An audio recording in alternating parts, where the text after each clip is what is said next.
গতরাতে শেষ হয়ে গেল বিশ্বকাপের ফাইনাল। বিশ্বকাপ আবার 4 বছর পরে অনুষ্ঠিত হবে সৌদি আরবে। সে পর্যন্ত আমাদের অপেক্ষা করতে হবে।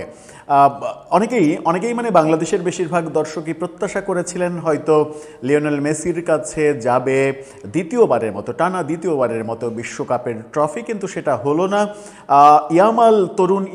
তরুণ তারকা যাকে শিশু অবস্থায় ইউনিসেফের দূত হিসেবে লিওনেল মেসি কোলে নিয়েছিলেন, গোসল করিয়েছিলেন, সেই ইয়ামাল গুরু মেসিকে হারিয়ে দিলেন।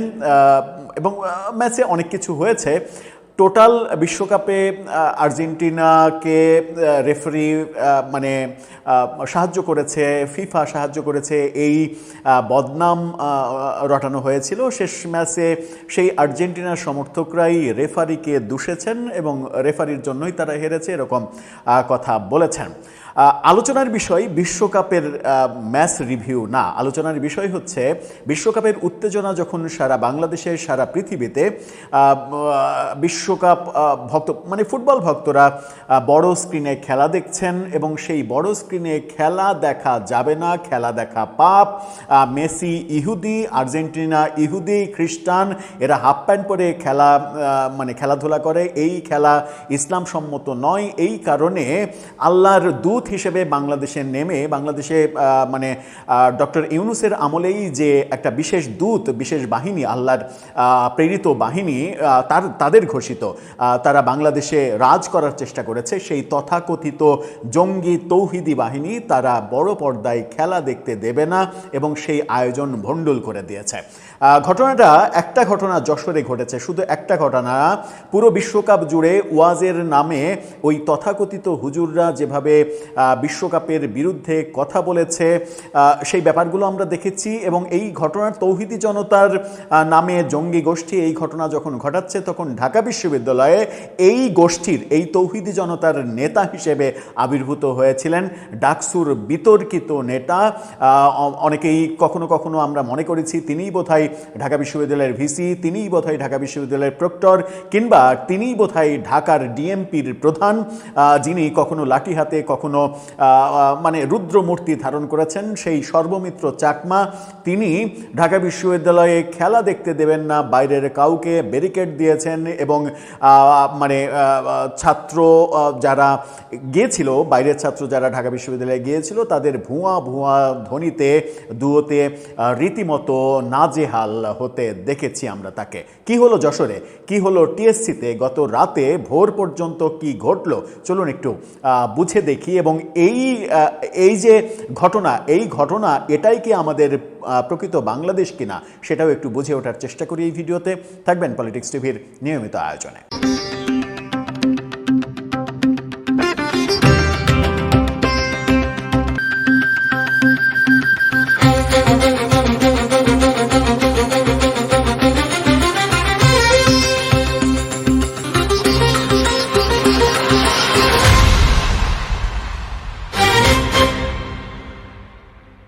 দর্শক, বলছিলাম তৌহিদি জনতার কথা, যে গোষ্ঠী ইউনূসের আমলে গজে উঠেছে, যে গোষ্ঠী ধর্মের দোহাই দিয়ে, ইসলামের দোহাই দিয়ে সারা বাংলাদেশে শত শত মাজার ভেঙেছে এবং পীর ফকিরদের অ্যাটাক করেছে, বাউলদের অ্যাটাক করেছে, এই ঘটনা আমরা দেখেছি। এই তৌহিদি জনতার ব্যানারে সারা বাংলাদেশে মব হয়েছে, সেই ঘটনাও আমরা দেখেছি।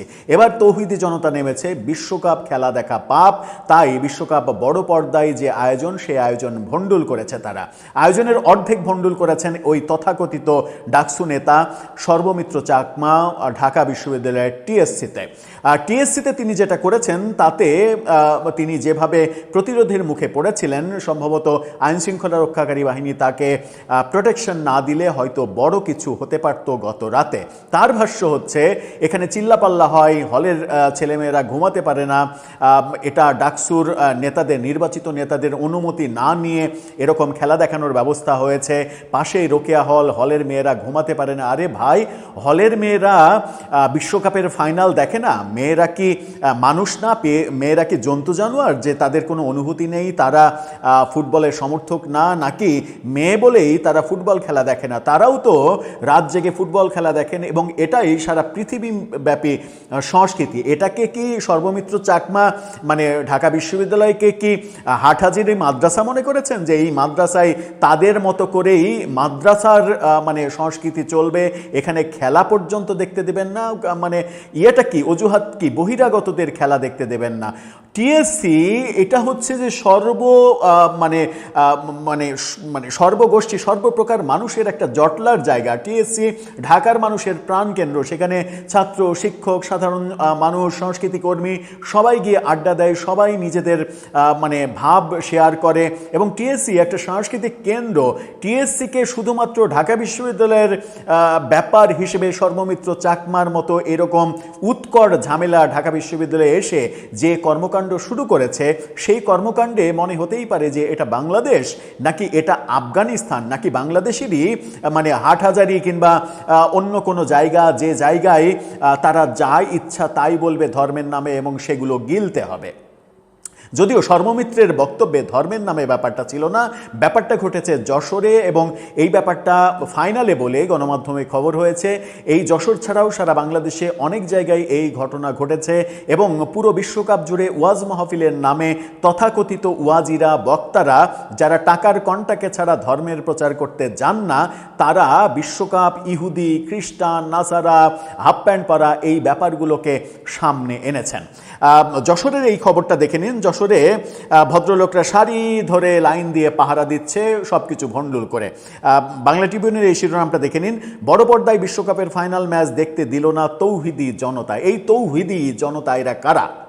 এরা কোথায় থেকে মানে কি বলবে যে এদের এদের এদের আগমনটা কোথায় থেকে হয়েছে? এরা মূলত তৌহিদি জনতা না, এরা মূলত ইউনুস বাহিনী, যে বাহিনী ইউনুসের আমলে মব করেছে সারা দেশে। কি বলা হচ্ছে?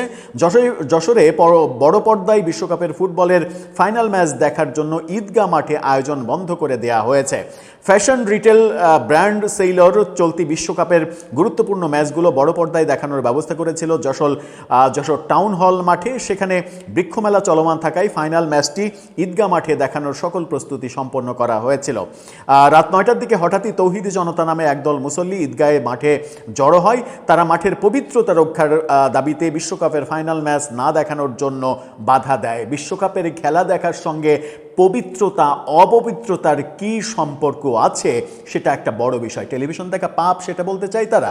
টেলিভিশন দেখা যদি পাপ হয়, তাহলে টেলিভিশনে যারা মানে ওয়াজ নসিহত করে, টেলিভিশনে যারা বক্তব্য দেয়, মানে রাজনীতি করে ধর্মের নামে, এবং টেলিভিশনে যে টকশো করে, তারা টেলিভিশন যদি ওই ছোট পর্দা যদি মানে পাপের জায়গা হয়, তাহলে ইউটিউবে যে সকল মোল্লা মৌলবীরা ওয়াজের কন্টেন্ট তৈরি করে, সেটা মানে আপনি যদি ধর্মকে পরিপূর্ণভাবে মানতে চান, তাহলে ধর্মে তো স্পষ্ট বলা আছে ছবি দেখা, মানে ছবি আঁকা, ছবি তোলা পাপ, ভিডিও করা পাপ না, টেলিভিশনে যাওয়া পাপ না? তো আপনারা যেতে পারবে না, টেলিভিশন দেখতে পারবে না।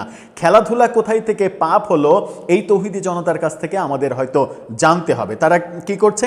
এমনকি মানববন্ধনের প্রস্তুতি তারা নিয়েছে। এক পর্যায়ে পুলিশ এসে আয়োজক এবং মুসল্লিদের সঙ্গে কথা বলে সিদ্ধান্ত হয় ঈদগাহ মাঠে বিশ্বকাপের ফাইনাল দেখানো হবে না। এরপর যাবতীয় সরঞ্জাম সরিয়ে ফেলা হয় সেখান থেকে।